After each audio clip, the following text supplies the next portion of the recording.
এইবাৰ আমি তৃতীয়টো প্ৰশ্নলৈ আগবাঢ়িছোঁ। তৃতীয় প্ৰশ্নটোত আছে সংখ্যা ৰেখাৰ সহায়ত -5 আৰু 5ৰ মধ্যৱৰ্তী অখণ্ড সংখ্যাবোৰ লিখা।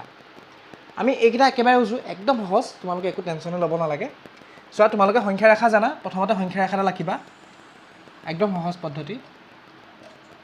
সংখ্যা ৰেখা এটা ৰাখিলা আৰু সদায় আমি এটা কথা জানো, মাজত শূন্য থাকে আৰু শূন্য সোঁফালে সদায় ধনাত্মক সংখ্যাবোৰ থাকে।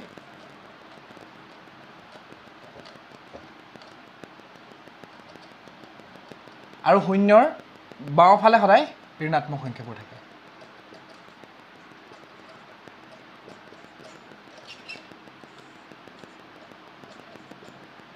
ঠিক আছে, এতিয়া আমাক কি বুলি কৈছিলে?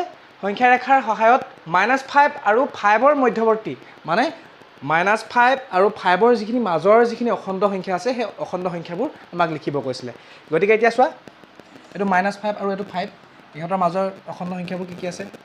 -4, -3, -2, -1, 0, 1, 2, 3, 4। এতিয়া এটাকে লিখিব পৰা ডাইৰেক্ট, -5 আৰু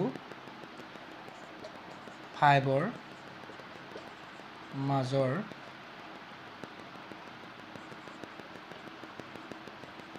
অখণ্ড সংখ্যাবোৰ হ'ল -4, -3, -2, -1, 0, 1, 2, 3, 4। ঠিক আছে, এইটোৱে হৈছে আনচাৰ। সকলোৱে বুজি পালানে? তোমালোকৰ কিবা যদি প্ৰব্লেম হয়, তোমালোকে কমেণ্ট বক্সত কমেণ্ট কৰি জনাবা। ঠিক আছে।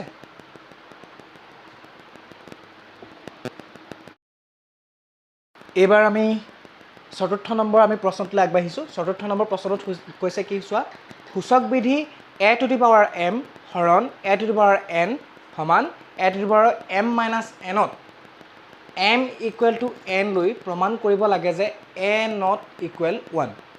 ঠিক আছে, একদম সহজ, তোমালোকে একো টেনশ্যন ল'ব নালাগে। ইয়াত প্ৰথমতে কি কৰিবা, প্ৰথমতে যিটো দিয়া আছে তোমালোকে এইটো গোটেইটো লিখি লোৱা। দিয়া আছে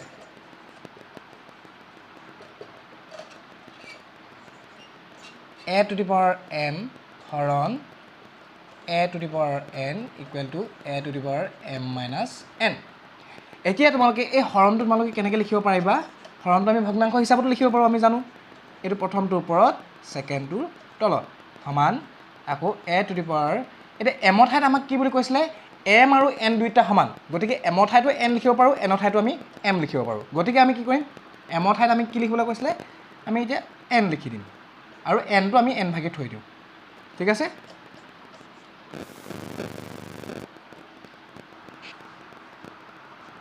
এতিয়া ইয়াতো আৰু এটা কাম কৰিব পাৰিম। ইয়াতো আমি এমৰ ঠাইত n লিখি দিলোঁ। এতিয়া এইটো যদি আমি কটাকটি কৰি দিওঁ, কিমান হ'বগৈ তেতিয়াহ'লে? 1 হ'বগৈ। আৰু এইটো n-ৰ পৰা n গ'লেগৈ কিমান থাকিব? 0। এতিয়া কি পাবা?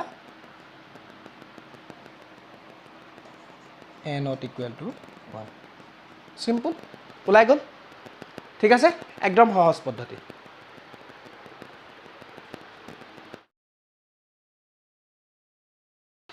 এইবাৰ আমি 5 নম্বৰ যিটো প্ৰশ্ন, 5 নম্বৰ প্ৰশ্নটোলৈ আগবাঢ়িছোঁ।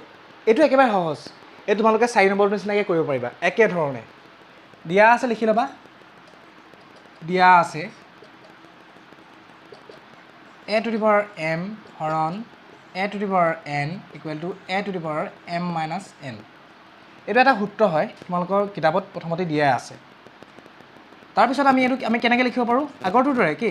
a⁴m / a⁴n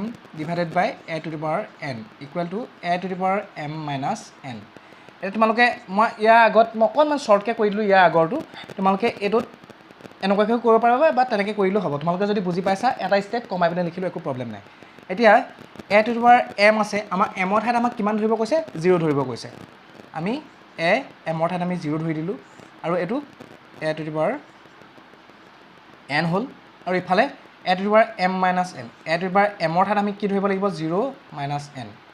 এতিয়া চোৱা, এনত মানে আমি জানো 1 আৰু এ এন ইকুৱেল টু আৰু এ টু দি পাৱাৰ 0ৰ পৰা যদি এন গুচি যায়গৈ কিমান থাকিব মাইনাছ এন থাকিব এটাকে আমাৰ প্ৰমাণ কৰিবলগীয়া সেইটো ওলাই গ'ল এটাকে লিখি দিব পাৰিবা a to the power minus n equal to 1 by a to the power n এইটো হৈছে উত্তৰ আজিলৈ ইমানখিনি আৰু তোমালোকক কিবা যদি অসুবিধা হয় তোমালোকে সেইবিলাক মোক কমেণ্ট কৰি জনাবা আৰু কিবা বুজি নাপালে আৰু দ্বিতীয় কথাটো হৈছে কি তোমালোকে যদি ভাল পাইছা তোমালোকৰ যদি অকণমান সুবিধা হয় বুলি ভাবিছা আৰু মই তোমালোকৰ সুবিধাৰ্থেই মই এইখিনি যিহেতু ভিডিঅ'খিনি তোমালোকৰ বাবে আগবঢ়াইছোঁ গতিকে তোমালোকে প্লিজ চেনেলটো ছাবস্ক্ৰাইব আৰু শ্বেয়াৰ কৰি দিবা ঠিক আছে